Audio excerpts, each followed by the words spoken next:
Juscelino Kubitschek de Oliveira. Juscelino Kubitschek nasceu em 12 de setembro de 1902 em Diamantina, num casarão colonial na Rua Direita.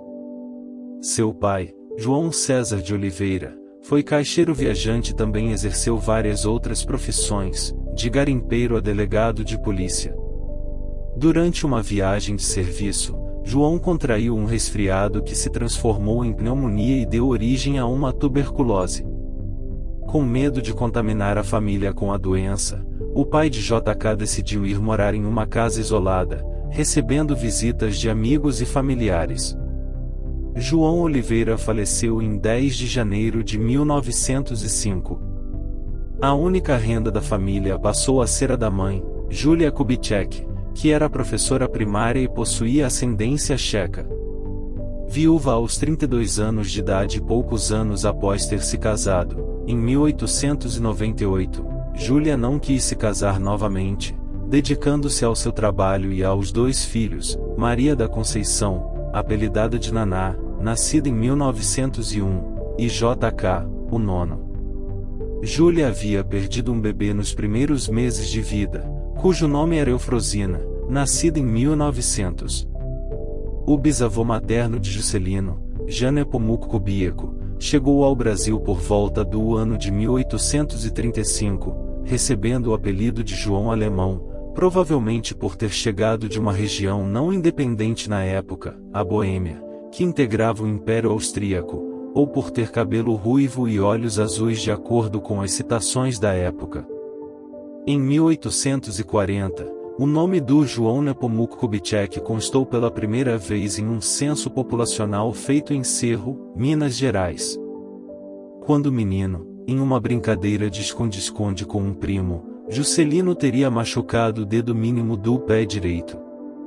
Segundo o jornalista e biógrafo Rony Walter Jatobá, isto teria duas consequências para a vida de JK.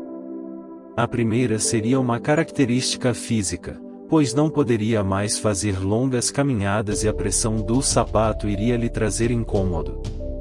A segunda seria de característica profissional, devido à dedicação do médico que lhe atendeu, que o influenciou a seguir carreira na medicina. Em 1914, Juscelino terminou o curso primário. Pagando uma mensalidade, foi estudar no Seminário Diocesano de Diamantina, dirigido por padres lazaristas.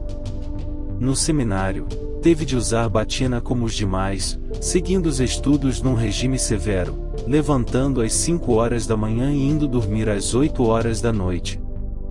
Nos estudos, ia razoavelmente bem, com exceção da disciplina de aritmética na qual tinha dificuldades. Segundo o historiador Francisco de Assis Barbosa, Juscelino era um menino como outro qualquer, incapaz de despertar inveja ou inimizades devido à sua condição econômica humilde e por seu temperamento brincalhão e avesso a discussões e intrigas. Como não conseguiria sair da cidade para ir estudar em Belo Horizonte por ser menor de idade, dedicou-se a estudar sozinho, conseguindo a ajuda de alguns professores. Teve cursos de língua inglesa com um professor chamado José e língua francesa com a professora Madame Louise. Em meio a dificuldades financeiras, conseguiu obter os exames preparatórios exigidos para o curso de medicina. Em 1919, prestou em BH um concurso para telegrafista na agência central da cidade. Para realizar o concurso exigia-se a idade mínima de 18 anos, mas ele tinha apenas 16 anos incompletos.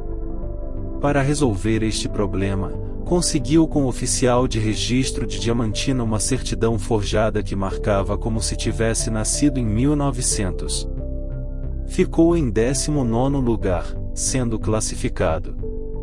No final de 1920, mudou-se para a capital mineira. De início, sua mãe pagava os custos do filho na nova cidade, mas ele não morava em boas condições de conforto. 2 anos após o concurso, em maio de 1921, foi divulgada a sua nomeação para telegrafista auxiliar. Em janeiro de 1922, prestou o vestibular e matriculou-se na Faculdade de Medicina da Universidade Federal de Minas Gerais. Em 1926, recebeu o diagnóstico de que estava com estertores no pulmão, tendo que ficar 6 meses de cama. No 5º ano de medicina, começou a trabalhar com seu cunhado e amigo Júlio Soares como interno na enfermaria da Clínica Cirúrgica da Santa Casa. O navio onde encontrava-se Juscelino fez várias escalas. O primeiro país em solo estrangeiro que o rapaz conheceu foi Senegal, mais especificamente a cidade de Dakar, seguindo para a cidade de Casablanca, no Marrocos. Juscelino chegou à cidade do Porto, Portugal, e a Vigo, Espanha, descendo próximo a Bordeaux, já em território francês, onde pegou um trem para a capital Paris. Lá, inscreveu-se num curso de cultura francesa da Aliança Francesa, atualizando-se no idioma e visitando museus e lugares históricos, mas o objetivo principal da viagem era se especializar em urologia com o Dr. Maurice Chevassus, atividade que durou 3 semanas. Ao retornar para Minas Gerais, Juscelino montou um consultório próprio na Rua São Paulo, trabalhou na Santa Casa de Misericórdia e lecionou. Em março de 1931, com a ajuda de Gustavo Capanema, o secretário de Justiça, J.K. foi nomeado para a Força Pública, indo servir como capitão médico no Hospital Militar, e ficando encarregado do Laboratório de Análises Clínicas. Em 30 de dezembro de 1931, casou-se com Sara na Igreja da Paz, em Ipanema, Rio de Janeiro. O vestido de Sara era longo, sem véu e sem grinalda. A festa foi simples e íntima e o casal passou a lua de mel em um hotel da Avenida Atlântica. Juscelino, que então morava com a irmã em Belo Horizonte, alugou uma casa na Avenida Paraúna, próximo à irmã. Após quase 12 anos de casamento com Sara, nasceu em 22 de outubro de 1943 sua primeira filha, Márcia. Na época, J.K. queria um menino. Em 1947, Juscelino e sua esposa adotaram Maria Estela, que tinha 4 anos de idade e fora dada para adoção pelos pais biológicos. Em julho de 1932, interrompeu a Revolução Constitucionalista, um conflito entre São Paulo e o governo Vargas. Enquanto os paulistas rebelavam-se contra Vargas, os mineiros organizavam-se para defender o presidente. Neste contexto, Juscelino foi convocado pelo Comando-Geral para atuar como médico das tropas mineiras que lutavam contra os paulistas na Serra da Mantiqueira. Instalado em Passa Quatro, J.K. começou a atender, de forma improvisada, feridos nas batalhas. J.K. recebeu um paciente em estado grave. Tendo que operá-lo, pediu a um coronel médico que o ajudasse, mas este se recusou. Com a ajuda de um veterinário e de uma freira, conseguiu operar o soldado e salvá-lo.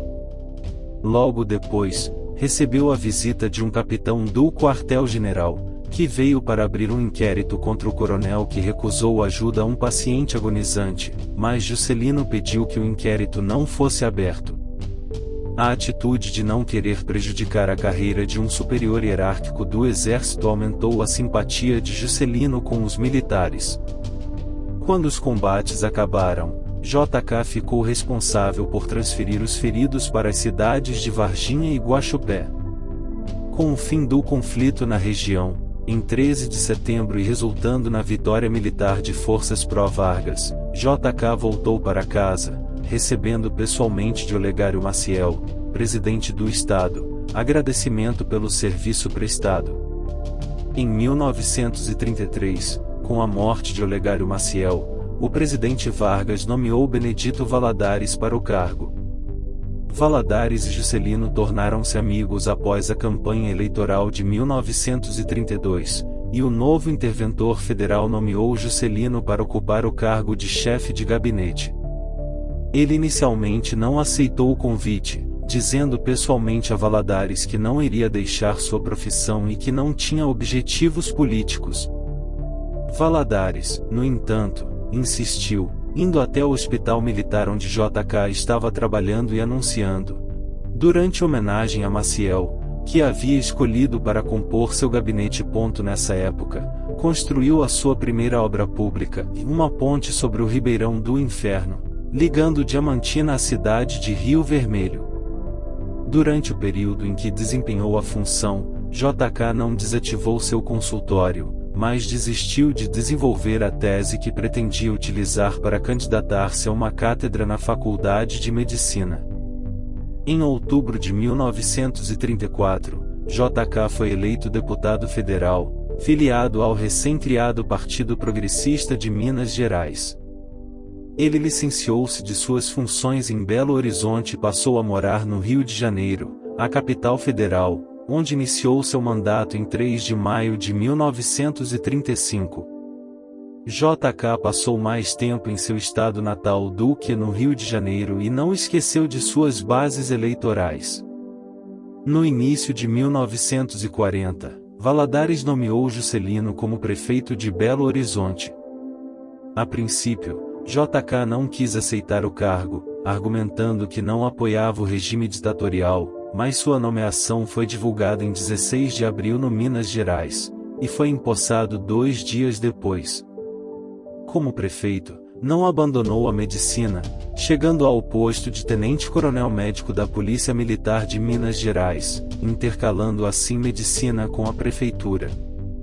No início da década de 1950, o PSD mineiro encontrava-se dividido entre as alas lideradas por Bia Fortes e JK, ambos mantinham o desejo de ser candidato ao governo estadual na eleição de 1950. Em 22 de julho de 1950, o PSD realizou sua convenção, com a comissão executiva, composta por 23 membros, sendo encarregada pela escolha do candidato. JK acabou sendo o candidato do partido, vencendo a disputa por 3 votos. Posteriormente, Tancredo recordou, até hoje é um sigilo. Não se sabe quem votou em Juscelino, nem quem votou em Bais Fortes. JK contou, ainda, com o apoio do PR, PTN, PSP e PST. No decorrer da campanha, percorreu 168 municípios. Ironicamente, o outro candidato era o seu concunhado Gabriel Passos, PDC-UDN, casado com a irmã de sua esposa. Através de uma aliança política formada por 6 partidos, Juscelino foi eleito presidente da República em 3 de outubro de 1955, com 35,68% dos votos válidos, a menor votação de todos os presidentes eleitos de 1945 a 1960. Naquela época as eleições realizavam-se em turno único. Nesta eleição, pela primeira vez no Brasil, utilizou-se a cédula eleitoral oficial confeccionada pela Justiça Eleitoral. Antes de 1955 os próprios partidos políticos confeccionavam e distribuíam as cédulas eleitorais. Foi difícil o lançamento da candidatura de Juscelino, pois se acreditava em um veto militar a ele, e JK era acusado de ser apoiado pelos comunistas. Somente quando o presidente da República Café Filho divulgou a Carta dos Militares na Voz do Brasil foi que Juscelino se lançou candidato, alegando que a Carta dos Militares não citava o seu nome. Para dar legitimidade e prestígio à sua candidatura a presidente, JK visitou o já idoso e venerado ex-presidente da República Venceslau Braz em sua residência no sul de Minas. Pediu e conseguiu o apoio do antigo presidente à sua candidatura. A posse de Juscelino e do vice-presidente eleito João Goulart só foi garantida com um levante militar liderado pelo ministro da Guerra, General Henrique Teixeira Lott que, em 11 de novembro de 1955, depôs o então presidente interino da República Carlos Luz. Suspeitava-se que Carlos Luz, da UDN, não daria a posse ao presidente eleito Juscelino. Assumiu a presidência, após o golpe de 11 de novembro, o presidente do Senado Federal, Nereu Ramos do partido de JK, o PSD. Nereu Ramos concluiu o mandato de Getúlio Vargas, que fora eleito para governar de 1951 a 1956. O Brasil permaneceu em estado de sítio até a posse de JK em 31 de janeiro de 1956. Juscelino foi o último presidente da República a assumir o cargo no Palácio do Catete. Foi empossado em 31 de janeiro de 1956, e governou por 5 anos, até 31 de janeiro de 1961. Seu vice-presidente, eleito também em 3 de outubro de 1955, foi João Goulart. Não havia reeleição naquela época. Foi o primeiro presidente civil desde Arthur Bernardes a cumprir integralmente seu mandato. Juscelino Kubitschek empolgou o país com seu slogan, 50 anos em 5, conseguiu encetar um processo de rápida industrialização, tendo como carro-chefe a indústria automobilística. Houve, no seu governo, um forte crescimento econômico, porém, houve também um significativo aumento das dívidas públicas interna e externa, bem como da inflação nos governos seguintes de Jânio Quadros e João Goulart. Os anos de seu governo são lembrados como os anos dourados, coincidindo com a fase de prosperidade norte-americana conhecida como The Great American Celebration, que se caracterizou pela baixa inflação, elevadas taxas de crescimento da economia e do padrão de vida dos norte-americanos. Em seu mandato presidencial, Juscelino Kubitschek lançou o Plano Nacional de Desenvolvimento, também chamado de Plano de Metas, que tinha o célebre lema 50 anos em 5.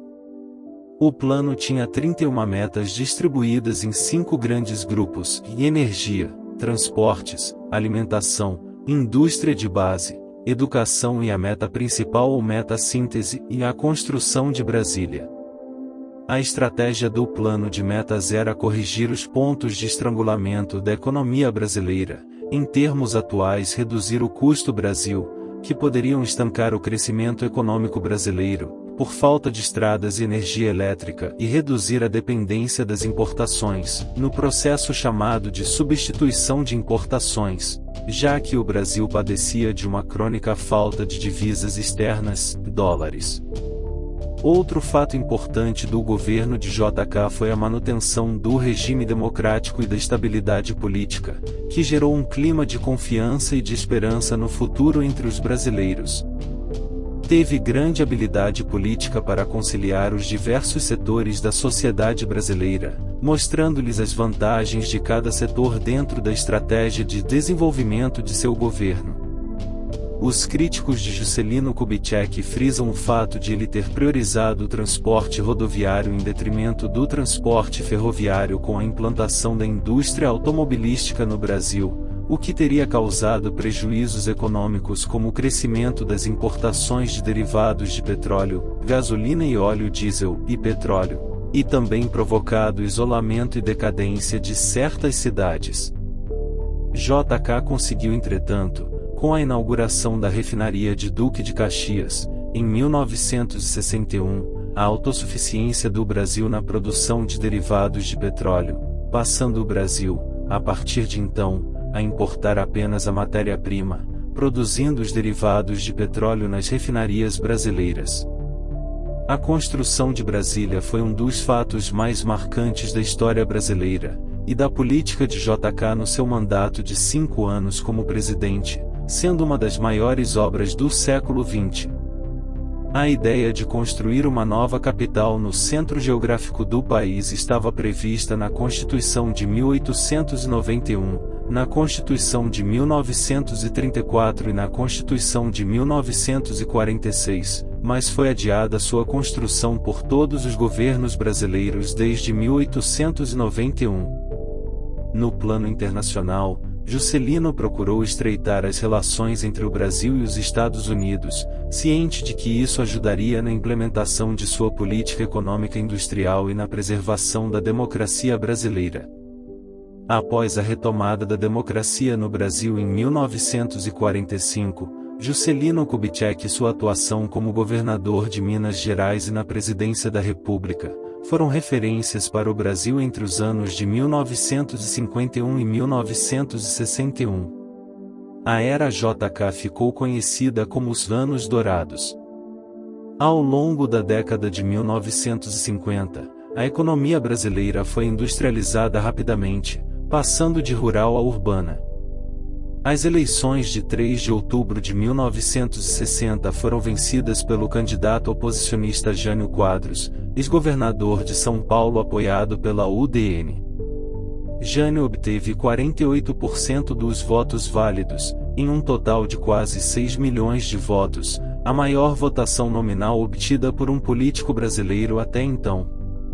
Juscelino apoiou o militar Marechal Henrique Lott, seu ministro da Guerra, morto em 19 de maio de 1984, e que havia garantido a posse de JK em 1955.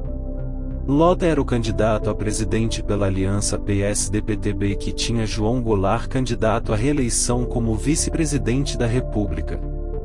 Ao passar a faixa presidencial para Jânio Quadros, em 31 de janeiro de 1961, Juscelino tornou-se o primeiro presidente civil desde Arthur Bernardes, eleito pelo voto direto, que iniciou e concluiu seu mandato dentro do prazo determinado pela Constituição Federal. Após JK, o primeiro presidente civil eleito pelo voto direto a cumprir integralmente seu mandato foi Fernando Henrique Cardoso. JK também foi acusado diversas vezes de corrupção. As acusações vinham desde os tempos em que ele era governador, e se intensificaram no período em que ele foi presidente. As denúncias se multiplicaram por conta da construção de Brasília, e havia sérios indícios de superfaturamento das obras e favorecimento a empreiteiros ligados ao grupo político de Juscelino. Outro caso rumoroso foi o da empresa aérea Panair do Brasil, pertencente a amigos de JK, que foi acusada de possuir um monopólio do transporte de pessoas e materiais enviados para a construção de Brasília. Durante a construção de Brasília, como a BR-050 ainda não estava pronta, grande parte dos materiais e equipamentos utilizados na obra eram transportados por aviões. Faleceu em 22 de agosto de 1976, durante viagem de carro na rodovia Presidente Dutra. Segundo as autoridades de então, teria sido um mero acidente automobilístico, no antigo quilômetro 165 da atual 328 da rodovia Presidente Dutra, na altura da cidade fluminense de Resende. O automóvel em que viajava, um Chevrolet Opala, colidiu violentamente com uma carreta carregada de gesso, tendo também seu motorista e amigo Geraldo Ribeiro, morto no acidente. O local do acidente ficou conhecido como Curva do JK, antes conhecido como Curva do Açougue. Mais de 300 mil pessoas assistiram ao seu funeral em Brasília, onde a multidão cantou a música que o identificava, Um Peixe Vivo. Seus restos mortais repousam no Memorial JK, construído em 1981, na capital federal do Brasil, Brasília, por ele fundada. Em 1996 seu corpo foi exumado, para se esclarecer a causa de sua morte, levantando-se novamente a polêmica sobre o caso. O laudo oficial da exumação novamente concluiu que foi apenas um acidente de trânsito, sendo tal laudo contestado pelo secretário particular de JK, Serafim Jardim, no livro JK, Onde está a Verdade? Em 2001, a Câmara dos Deputados instituiu uma comissão externa, requerida pelo marido da neta de JK, ex-deputado Paulo Otávio, para averiguar as suspeitas de assassinato do ex-presidente. Em 2012, a Comissão Nacional da Verdade, que analisa os crimes políticos ocorridos entre 1946 e 1988, decidiu analisar o inquérito sobre a morte de Juscelino. Em 9 de dezembro de 2013, a Comissão Municipal da Verdade Vladimir Herzog, da cidade de São Paulo, afirmou que o ex-presidente na realidade foi assassinado. Em 22 de abril de 2014, a Comissão Nacional da Verdade concluiu que a morte de JK foi acidental,